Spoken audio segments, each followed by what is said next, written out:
BRS party నాకు ఎన్నో అవకాశాలు ఇచ్చింది. కేసీఆర్ నా రాజకీయ గురువు అన్నారు కాంగ్రెస్ చేవెళ్ల ఎంపీ అభ్యర్థి రంజిత్ రెడ్డి. పార్టీ మారటంపై కేటీఆర్ పదే పదే కామెంట్లు చేస్తున్నారని, అవకాశవాదం అంటున్నారని, చేవెళ్ల అభివృద్ధి కోసం మాత్రమే పార్టీ మారారని రంజిత్ క్లారిటీ ఇచ్చారు.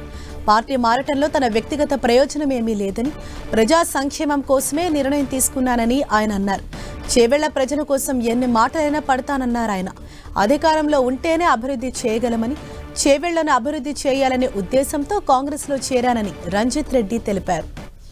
పార్టీలో నాకు టికెట్ ఇచ్చేందుకు కేసీఆర్ గారు నేను ఎన్నోసార్లు చెప్పిన రాజకీయ గురువు అని చెప్పి అంతే. దాని తర్వాత నేను అందరికంటే చాలా బెస్ట్ పర్ఫార్మర్ గా టీఆర్ఎస్ పార్టీ కూడా నా వంతు నేను కృషి చేసిన. 5 years అయిపోయిన తర్వాత నా టర్మ్ అయిపోయిన తర్వాతనే నేను కాంగ్రెస్ పార్టీలో జాయిన్ అయ్యాను.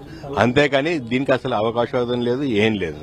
పార్టీ మారిన వారికి ప్రజలే బుద్ధి చెప్తారని కూడా కేటీఆర్. అదే కేటీఆర్ ఏం చెప్తారు, అంతకంటే ఎక్కువ అదే చెప్పాలి కదా. చెప్పనేమమ్మా, ప్రజలు ఏం బుద్ధి చెప్తారు, ప్రజలు నాతో ఉన్నారా లేదా రేపే తెలుస్తుంది కదా.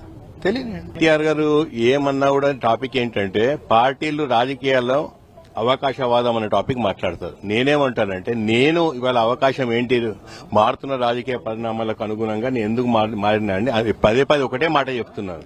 నాకు పర్సనల్ ఎజెండా ఏమీ లేదు. చేవేళ్ల ప్రజల సంక్షేమం కోసం డెవలప్మెంట్ కుదుటపడొద్దని చెప్పి, కుంటిపడొద్దని చెప్పి నేను ఒకటే అడుగుతున్నాను అందరిని. డెవలప్మెంట్ కావాలంటే, సంక్షేమ అభివృద్ధి కావాలంటే డెఫినెట్ గా పవర్ ఉండాలి. మనం పవర్ ఉంది కదా అని చెప్పి ఇక్కడ రావడం కంటే ఎక్కువ నాకు సంక్షేమం, అభివృద్ధి, చేవెళ్ల పార్లమెంట్ కాన్స్టిట్యున్సీ ఇంపార్టెంట్.